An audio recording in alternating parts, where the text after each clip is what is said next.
So before we get too deep into 2024, I wanted to talk about my 10 most anticipated films of 2024. And thankfully, Crisis on Infinite Earths was never going to be on the list, because I would have had to disqualify it because I've already reviewed it. And speaking of which, I'm also reviewing The Beekeeper either later today or tomorrow, and thankfully that wasn't on the list either, so just be on the lookout for that.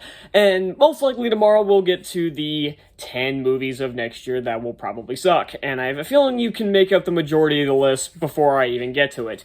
But let's talk about the good ones first. So obviously my most anticipated next year is Deadpool 3, the only MCU film we're getting next year, and I really like the first two Deadpool movies. Obviously, the first one is one of my favorite superhero films of all time. The second one is pretty good, even if it's not nearly as good as the first one, and does have some issues, and had plenty of jokes that didn't land, but I think Ryan Reynolds is a perfect fit for Deadpool, and his improvisation definitely helps the films.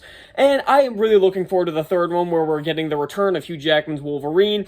My only concern for the film is that it might end up what people thought Multiverse of Madness was going to be, in which it would be Cameo the movie, where it's sounding like it's trying to shove in every other X-Men actor that's ever played an X-Man, so I am kind of worried about that, but as long as they don't go overboard with it, I'm fine with a few cameos here and there.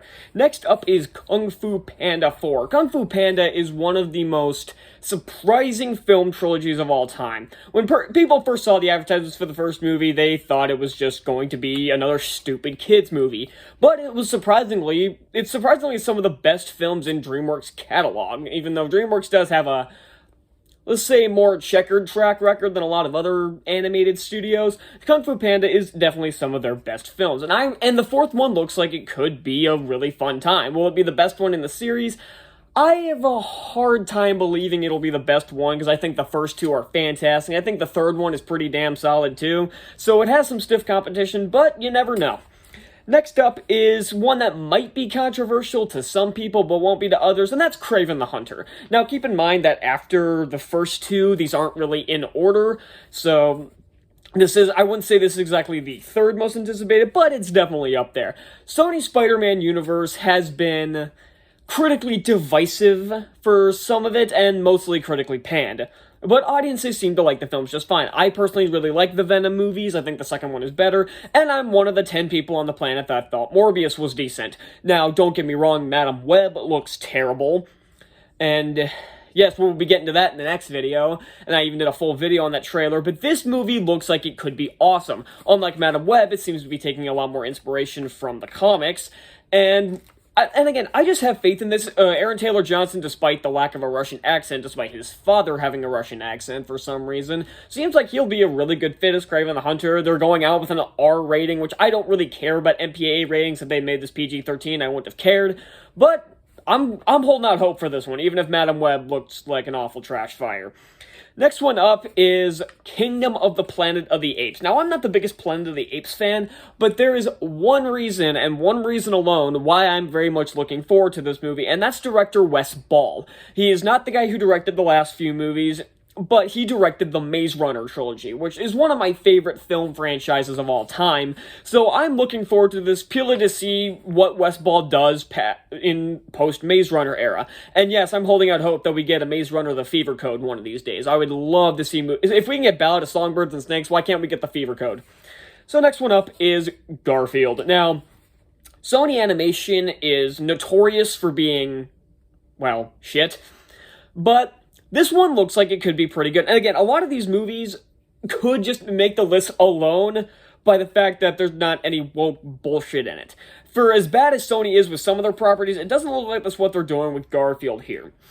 And now, the two movies with Bill Murray, I liked as a kid, but I've seen as an adult, and they're not good. But I love the holiday specials that the Garfield and Friends had. I watched those every year during the holidays, and the Garfield and Friends show is pretty good. The Garfield CGI show is not very good, but it's harmless, I guess. But I'm actually looking forward to what they do with this movie.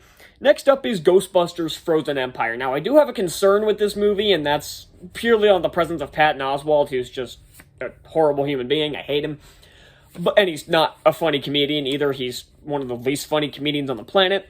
But I really liked Ghostbusters Afterlife, and Afterlife, and I'm praying that Sony doesn't screw this franchise up again. They already did bad enough with the 2016 reboot, but Afterlife was a very loving sequel to the first movie.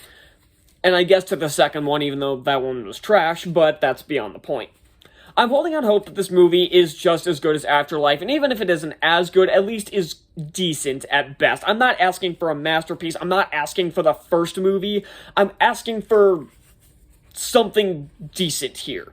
I don't expect much of a Ghostbusters movie anymore. I got a lot more in Afterlife than I was expecting, but just make it a decent film. And Sony, no woke bullshit. Let's put it that way, too. Next up is The Fall Guy. I am cautiously optimistic about this one. This could end up being awful. Like, I know everybody loved Bullet Train. I don't really understand why. I didn't hate it, but I thought it was just kind of dumb. I didn't really get into it that much. But it was still a fine action flick. This one looks to be it's directed by the same guy, David Leitch, who also directed Deadpool 2. So, he's good with these kinds of action films. This could be a lot of fun. The trailers looked pretty funny. This could be a decent action comedy. But again, Deadpool 2 was kind of a disappointment compared to the first one, but again, you're comparing it to personally one of the best comic book films ever, and definitely, I'd say probably the best R-rated one, besides maybe Logan.